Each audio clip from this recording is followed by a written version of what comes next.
Good morning, class. I hope you all are fine and everyone is fine at your home also. So I just suggest you to be happy and stay healthy. So children, we are doing the revisions and I hope with me you are all also doing the revisions. हम लोग revisions कर रहे हैं और मैं यही उम्मीद करूँगी कि मेरे साथ साथ आप लोग भी सभी कोई रिविजन्स कर रहे होंगे। रिविजन्स में हम लोगों ने बहुत सी चीज़ें पढ़ी। Okay, we studied about so many thing. Today I am going to do the revision of the some small topics which are left in the portion of chapter 1, 2nd, 3rd and 4th. Basically chapter 5 revisions are going on, and in chapter 5 revisions we had studied about the sensation, then we have studied about the perception, we have studied about the attention. We have studied the attention in detail. Perception and sensation is left. Attention also we have studied about like what is attention, what are the types. We studied that there are two types of attention, selective attention and sustained attention. We studied that there are some factors also influencing these attention. So what are the factors which influence these attention? We studied there are some external factors, there are some internal factors which affect the selective attention.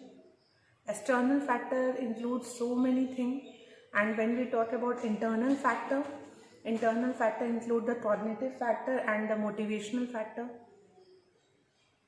I'm just doing the quick revision of the previous topic which we have studied. Then after these things we studied about the factors influencing sustained attention. कौन कौन से ऐसे factors हैं जो कि sustained attention को influence करते हैं, like temporal stability, spatial uncertainty and clarity of stimuli. All these things affect.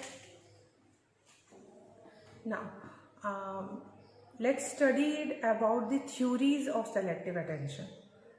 Today we are going to study about the theories.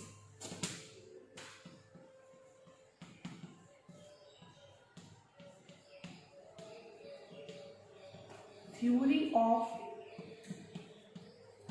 selective attention. Theory of selective attention. So let us discuss about the theories. If we talk about the theory of selective attention, if we talk about the theories of selective attention, so the three theories come under this one. What are the three theories? First is the filter theory. Second is the filter attenuation theory. Are you able to see? Filter attenuation. Filter theory, filter attenuation theory, and last one is the multimode theory. Last one is the multimode theory. So basically children, you all have to study these three theories. First one is the filter theory, which is also known as bottleneck theory. This is also known as bottleneck theory. Filter theory, filter attenuation theory and multimode theory. Filter theory is also known as bottleneck theory. इसे bottleneck theory भी कहते हैं. Now what is this filter theory? Filter theory जो है वो ये कहती है कि एक तरह का इंस्ट्रूमेंट होता है, और होता क्या है, बहुत सारे स्टिमुलस हमारे अटेंशन में आते हैं और उसमें से वो जो बॉटलनेक एक सिचुएशन बनाता है, जिसका काम होता है उसको फिल्टर करना, और वो जो स्टिमुलस हमें अटेंड करने होते हैं वही हमें अटेंटिव होते हैं और बाकी अदर स्टिमुलस जो है बाहर चले जाते हैं. It's like a filter. जैसे जो फिल्टर आपके घर में हो रहा आरओ है, फिल्टर है, उनका क्या काम होता है? What they have function, their function is to, जो डर्ट है उनको रिमूव करके आपको क्लीन वाटर प्रोवाइड करना. So similarly, here also out of the many stimuli, the filter theory create a situation of bottleneck, and where one stimuli is attended out of many stimuli, it filter other stimuli. ये बाकी other stimuli को filter कर देता है. Filter attenuation theory. Filter attenuation theory में क्या होता है? ये just oppose करता है filter theory का. ये कहता है कि ऐसा नहीं है कि सारे स्टिमुलस को हटा देते और सिर्फ हम एक ही स्टिमुलस अटेंड करते हैं, ऐसा नहीं है. कुछ ऐसी स्टिमुलस होती हैं जो हमसे रिलेटेड होती हैं, पर्सन के कैरेक्टरिस्टिक्स से रिलेटेड होती हैं, तो वो पर्सन अटेंड करता है. फॉर एग्जाम्पल, जैसे आप भीड़, for example you have gone in a party. आप एक पार्टी में गए हो और आप वहाँ पे बैठे हो और एक डिनर पार्टी हो रही है, बहुत से लोग बैठे हुए हैं वहाँ. देन आपका टेंशन हो सकता है फूड पे हो, या you are conversing with anyone, तो आप उनसे बात कर रहे हो तो आपका पूरा फोकस उन पे हो, ठीक है. बट अगर उसी में से अगर कोई आपके नाम को बुलाता है, if your name is Praveen, if your name is Ashish, तो name is calling that Seema, तो you move, you see who has called you. So filter attenuation theory ये कहती है ऐसा नहीं है कि पूरी तरह से सारे स्टिमुलस फिल्टर हो जाते हैं और एक ही स्टिमुलस हम अटेंड करते हैं. ये दिस इज़ कम्प्लीटली रॉन्ग. ऐसा नहीं होता. क्या होता है, कुछ स्टिमुलस आते हैं, जैसे फिल्टर भी मशीन होती हैं, ऐसा नहीं होता कि वो पूरी तरह से जितने भी डर्ट से निकाले. कुछ पार्ट्स, कुछ पार्टिकल्स ज़रूर रहते हैं, कंप्लीटली नहीं होता. तो that is the filter attenuation theory. The next theory is the multimode theory of attention. Multimode theory multiple methods की बात करती है, बहुत सारे मैथड्स की बात करती है मल्टीमोड थ्योरी. ये जॉनस्टन एंड हिंच ने दिया था ये मल्टीमोड थ्योरी. उन्होंने कहा कि जब हम लोग अटेंशन करते हैं तो ऐसा नहीं है कि सिर्फ फिल्टर करते हैं, एक ही स्टिमुलस आता है या फिर एक से ज़्यादा स्टिमुलस आ सकता है, जो कि फिल्टर अटेन्यूएशन ने कहा. अटेन्यूएशन ने कहा कि ऐसा नहीं है कि सिर्फ एक ही स्टिमुलस आता है, एक से कई ज़्यादा स्टिमुलस भी आ सकते हैं. मल्टीमोड ने कहा कि it's not like that, it's like we process, we do some kind of processing. एक के बाद कुछ प्रोसेसिंग होती है. Okay, that play an important role. So these are some of the theories of attention which are important for you to be learn. Here we completed our topic of attention. Now children, it's totally up to you to do the revision, go through the topics and ask the question. Don't forget, some of the topics are given in your boxes also, like about the divided attention and also about the span of attention. So don't forget to read that one. One more topic is written over there. One of the characteristics or the features of the divided attention is that automatic processing. आपको ये word ज़रूर मिलेगा, automatic processing. ठीक है, automatic processing होती है divided attention में. कुछ चीज़ें होती हैं जो ऑटोमेटिकली होती हैं, करना नहीं पड़ता, उस पर इतना फोकस नहीं करना पड़ता है. So here we have completed our topic.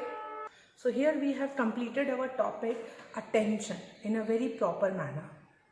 Now moving toward after the attention, we should move toward the perception. So let us study about the perception. I hope you have written this thing because it is very important. And through this you are able to make your notes also. They are very much effective for your notes.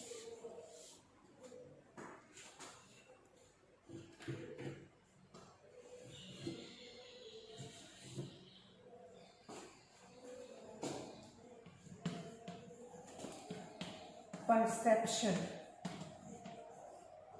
हाँ, Perception is a very interesting topic again, which is related to the chapter 5. Perception is the interpretation of the information which you receive from the sense organ. Perception क्या है? ये आप जो भी information आप sense organ से receive करते हैं, ये उनका इंटरप्रिटेशन है. Perception is the interpretation of the meaning of information received from your sense organ. Okay, that is perception. Perception basically आपके सेंस ऑर्गन ने जो भी इंफॉर्मेशन गैदर किया, उस इंफॉर्मेशन को अगर आप कोई मीनिंग देते हो, ठीक है, आप अगर उसका कोई मतलब निकालते हो, तो यू आर डूइंग परसेप्शन. आप क्या कर रहे हैं? परसेप्शन कर रहे हैं, परसीव करना. ठीक है. There are two processing which came in the perception. The first one is bottom up processing. हम लोग दो तरीके से प्रोसेसिंग करते हैं. एक होता है बॉटम अप और एक होता है top down. Anyone has an idea? You all have studied this one. So there are two type of processing, bottom up processing and top down processing. Bottom up यानी नीचे से होल. तो bottom up यानी हम लोग parts से whole में जा रहे हैं, और टॉप डाउन यानी होल से पार्ट्स में जा रहे हैं. यानी कहने का मतलब है कि पहले हम लोग बॉटम यानी नीचे से परसेप्शन करते हैं, फिर ऊपर की ओर जाते हैं, एंड टॉप डाउन जब हम लोग ऊपर से परसीव करते हैं, फिर नीचे की ओर जाते हैं. तो हम लोग दो तरीके से चीज़ों का परसेप्शन करते हैं. परसीवर भी इम्पॉर्टेंट रोल प्ले करता है यहाँ. परसीवर यानी जो परसीव कर रहा है, उसकी कैरेक्टरिस्टिक्स क्या है, वो भी बहुत इंपॉर्टेंट रोल प्ले करती है. That what are the characteristics of a perceiver.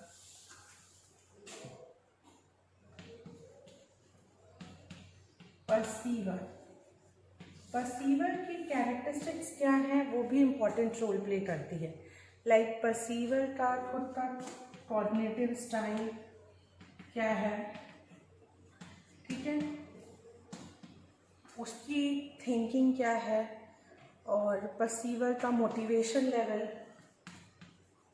Okay, motivation, ये सारी चीज़ें मदद करती हैं किसी भी चीज़ को परसीव करने के लिए. प्रिपेयर्डनेस कह सकते हो, mental set. Is the perceiver is ready to perceive anything और नॉट. प्रिपेयर्डनेस और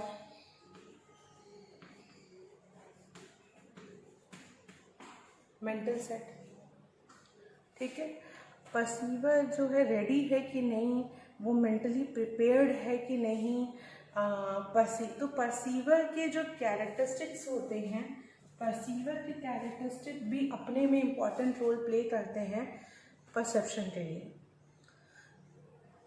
मोटिवेशन मीन्स जो परसीवर है वो मोटिवेटेड है भी कि नहीं किसी भी चीज़ को परसीव करने के लिए. सी चिल्ड्रन, ये बहुत बड़ी चीज़ है, आपको समझनी पड़ेगी. परसीव करना मतलब आपके सेंस ऑर्गन इन्फॉर्मेशन, जैसे राइट नाउ मैं आपका सेंस ऑर्गन आपको इन्फॉर्मेशन दे रहा है. अब आप कितना मोटिवेटेड हो कि उसकी मीनिंग ले पाते हो कि नहीं, उसका इंटरप्रिटेशन कर पाते हो कि नहीं, it totally depend on you. तो बेसिकली कहने का मतलब है हमारे सेंस ऑर्गन इन्फॉर्मेशन तो रिसीव करते हैं, अब उनका परसेप्शन करना न करना आपके ऊपर डिपेंड करता है.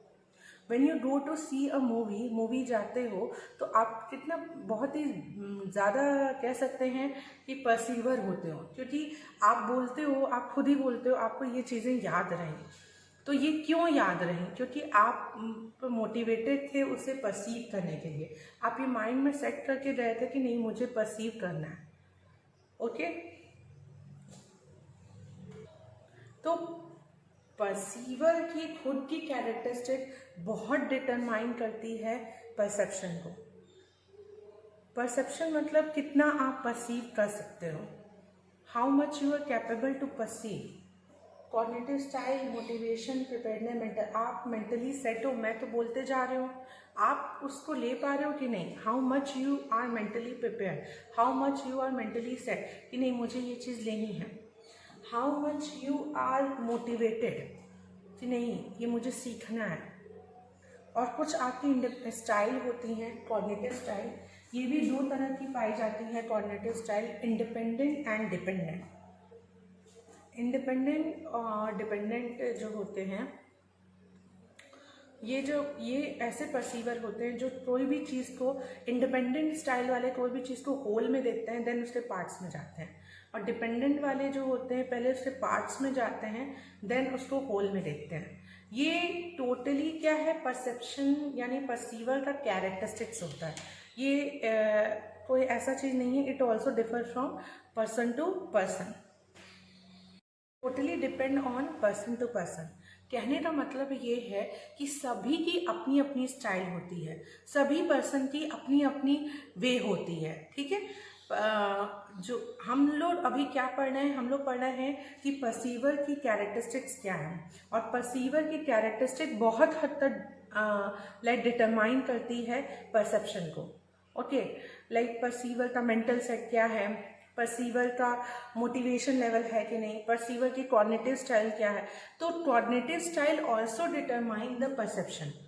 ओके, कॉग्निटिव स्टाइल जो भी होगा वो भी बहुत हद तक डिटरमाइन करेगा परसेप्शन, वो इंडिपेंडेंट है या डिपेंडेंट है, ठीक है। कैसी स्टाइलिंग है उसकी, इंडिपेंडेंट या डिपेंडेंट। इंडिपेंडेंट है तो यानी वो हर एक चीज़ों को होल में देखेगा तब उसके पार्ट्स में जाएगा। होल देखने का मतलब, पार्ट्स देखने का मतलब है कि परसेप्शन आप कैसे कर रहे हो, आप किसी भी ऑब्जेक्ट को या किसी भी पर्सन को एज अ होल परसीव कर रहे हो या एज अ पार्ट्स में परसीव कर रहे हो, ठीक है। और अभी हम लोग गेस्टाल्ट पढ़ेंगे डिटेल में। गेस्टाल्ट साइकोलॉजिस्ट आपने क्लास चैप्टर 1 में भी पढ़ा है कि गेस्टाल्ट साइकोलॉजिस्ट ये कहता है कि whole is something more important than some of its part. उन्होंने बताया कि हम लोग कभी भी कोई भी चीज़ को एज अ होल देखते हैं देन हम उसके पार्ट्स को देखते हैं, यानी हमारा फोकस जो होता है उसके होल पे जाता है देन उसके पार्ट्स पे जाता है। Okay, so I hope that you understood these topics in a very proper manner. We are studying the characteristics of the perceiver. So perceiver का mental set होना बहुत important है, perceiver का motivated होना बहुत important है। सिमिलरली परसीवर के cognitive style भी बहुत हद तक डिटरमाइन करते हैं परसेप्शन को, वो कैसे परसेप्शन कर रहा है किसी भी चीज़ का, एज अ होल कर रहा है या एज अ पार्ट्स में कर रहा है, और पार्ट्स में कर रहा है या होल में कर रहा है। So these are some of the characteristics of the perceiver which determine the person's perception. After this we have to study about the Gestalt perspective or the Gestalt psychologist की जो भी definitions थी, the laws we are going to discuss over here.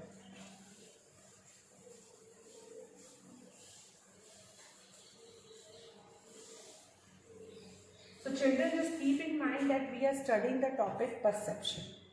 Okay, in perception we studied about the two type of processing, then we studied about the perceiver characteristics also determine the perception.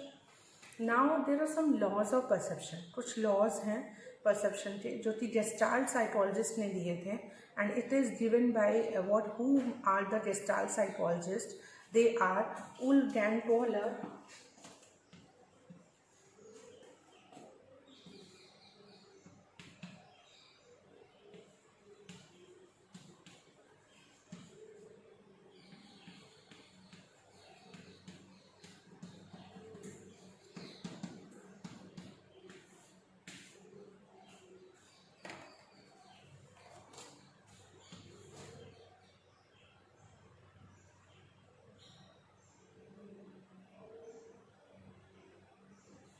their name was Wolfgang Kohler,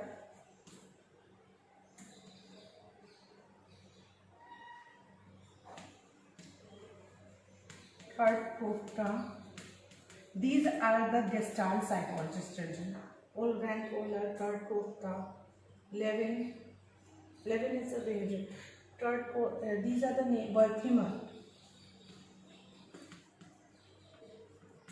So these names are known as the Gestalt psychologist. Okay, these names are known as the Gestalt psychologist. Wolfgang Kohler, Kurt Koepka, and Wertheimer. So keep their names in your mind because it is very important and it is asked, can be asked in any way in your exam.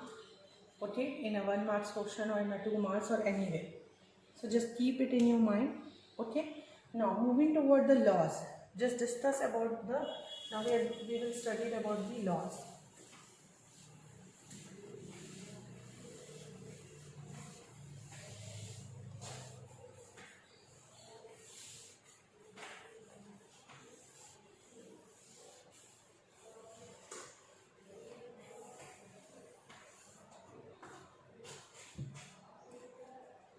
Okay, just study about the law. So there are so many laws of perception.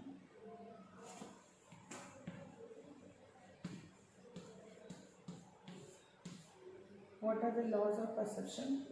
First, proximity. ये आपका पहला law है, law of proximity. This is your first law.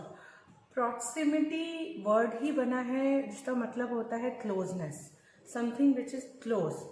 तो law of proximity ये कहती है the thing which are close together they seem to be one together. जो चीज़ें बहुत पास में होती हैं वो चीज़ें ऐसी लगती हैं कि वो एक ही हैं. वो चीज़ें that become a part of that one. तो that is law of proximity.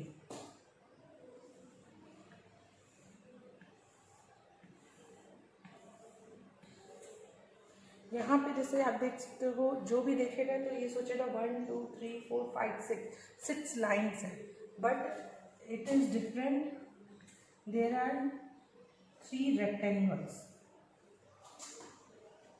That is the beauty of the proximity. The things which are seem to be close together, they seem to be like the one. Next law.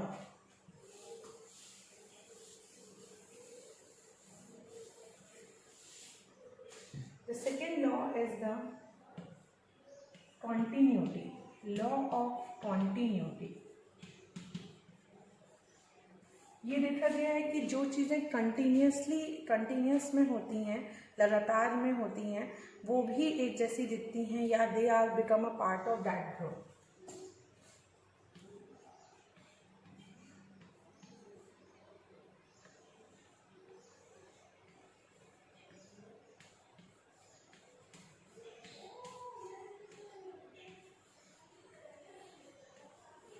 Okay, here anyone can see that the two shades are here. One is triangle and one is circle, but they are a different entity also. But what we see continuously में है तो ये हमें दिख रहा है कि triangle है, ये स्क्वायर है, फिर ये ट्राइंगल, ये स्क्वायर, और ये हमें नहीं दिख रहा कि triangle then circle then triangle then circle. ये हमें नहीं दिख रहा. और हमें दिख क्या रहा है? all 3 triangle in one row, then all 3 circle in one row, then all 3 triangle, then but the continuity is like this one. One triangle, one circle, one triangle, one circle. So this is the law of continuity. कोई भी चीज़ साथ में होती है तो we perceive it as a whole. Now next one.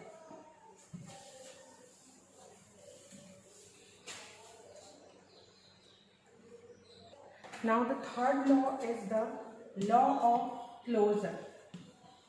जो चीज़ें पास होती हैं वो हमें एक जैसे परसीव होती हैं. You can see this one. Incomplete figure can be seen as complete one. ये आप देखेंगे ये जो ट्राइंगल का फिगर है वो इनकम्प्लीट है. यहाँ से इनकम्प्लीट है, यहाँ से इनकम्प्लीट है, यहाँ फिर भी हमें ये कंप्लीट दिख रहा था. तो that is the law of closure. अगर कोई चीज़ बहुत क्लोज है तो वो it perceive it as a whole. So we have studied different laws. Proximity, कोई चीज़ नियर है तो it consider as a whole, continuity में है तो it consider as a whole, और क्लोजर में है तो it consider as a whole. तो whole. Okay, so we are studying the laws of perceptual organization. So in that regarding, we have studied about different laws, where we have studied about law of proximity, then we have studied about law of continuity, and then we have studied about closure. The next one is law of similarity.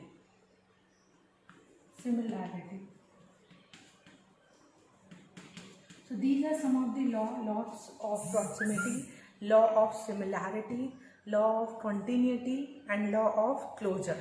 Closure का example मैंने यहाँ दिया है, just like आप देख सकते जो चीज़ें क्लोज होती हैं that seem to be perceived as whole. Similar figures are also seen to be perceived as whole. Just like option I had given, like triangle और circle का मैंने example दिया था. तो similar figures जो होते हैं वो whole की तरह perceive होते हैं. Like मैंने सारे triangle को एक में रख दिया, सारे circle को एक में रख दिया. Okay, so that is also considered as the law of similarity. Now, coming to the next law.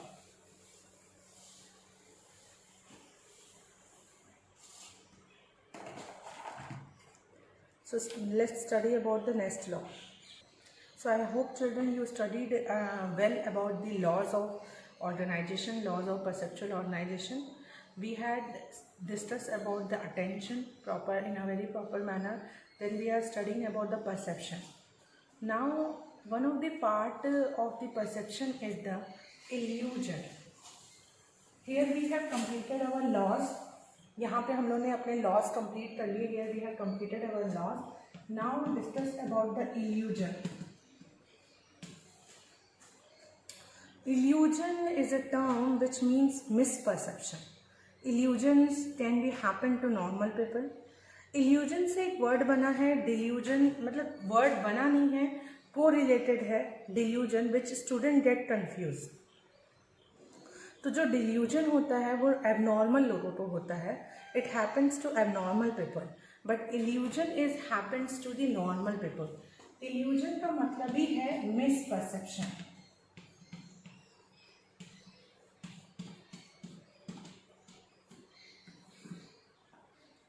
Illusion means the misperception.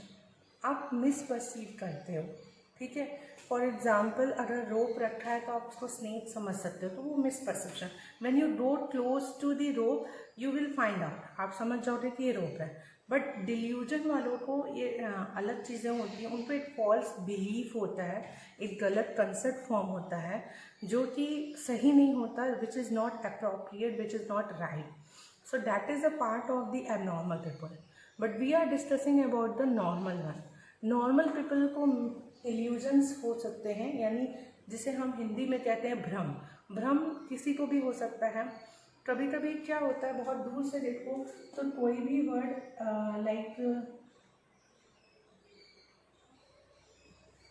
9 लिखा होता है, बट हम कभी कभी उसको परसीव 6 कर लेते हैं. ठीक है. तो ये क्या है, एक तरह का इल्यूजन है, एक तरह का मिसपरसेप्शन है. या कभी कभी क्या होता है कि जैसे इनकम्प्लीट फिगर है तो हमें वो कंप्लीट लग रही है, तो वो भी हमारा इल्यूजन है. कभी कभी कुछ लेटर्स होते हैं जिनमें एक लेटर मिसिंग होता है, बट हम उसको फिल कर देते हैं. ये क्यों करते हैं? ये हमारा माइंड फिल करता है. ये हमारा माइंड है, जो आपके पास कई सारी चीज़ें आती हैं, इनकम्प्लीट द सेंटेंस या कंप्लीट द वर्ड्स दिए हैं, उसमें 1 या 2 लेटर्स नहीं हैं, तो वो ऑटोमेटिकली हमारा माइंड कर लेता है, क्योंकि हम लोग का परसेप्शन उसी तरीके का होता है. तो हम लोग इल्यूजन की बात कर रहे थे. इल्यूजन के टर्म में बहुत सी चीज़ें आपको पढ़नी है, जैसे टाइप्स ऑफ इल्यूजन आपको पढ़ना है. और इल्यूजन भी 2 तरीके के होते हैं. एक होता है ज्योमेट्रिकल इल्यूजन. ज्योमेट्रिकल इल्यूजन भी 2 पार्ट्स में डिवाइडेड है. ज्योमेट्रिकल इल्यूजन को भी 2 पार्ट्स में डिवाइड किया गया है. ओके. पहला है मुलर-लायर, जो कि एक्सपेरिमेंट भी है आपका. ये एक्सपेरिमेंट भी आपको करना है. ठीक है. मुलर-लायर. ठीक है, फर्स्ट. दूसरा है आपका ज्योमेट्रिकल के में मुलर-लायर. दूसरा है, second one is the vertical horizontal. ये दोनों ही ज्योमेट्रिकल इल्यूजन के टाइप्स हैं. Vertical horizontal. ठीक है? I hope it is very much clear to you all. Now, about them I will discuss with you in the next video, that what is geometrical illusion and what is vertical horizontal illusion. Till then, I just suggest you to do your revisions properly. Today we had discussed about the perception, and I want you to go through the perception topic properly and make your notes and do the revisions and ask the question whatever the doubts you are having regarding this topic. I hope whatever we have studied today, it will be very much understand to you. And I just suggested that thank you so much for listening, continuously listening and watching this one. And if you are not watching, I just suggest you please watch so that your concepts will be clear. Thank you so much. I just suggest you please watch so that your concepts will be clear. Thank you so much.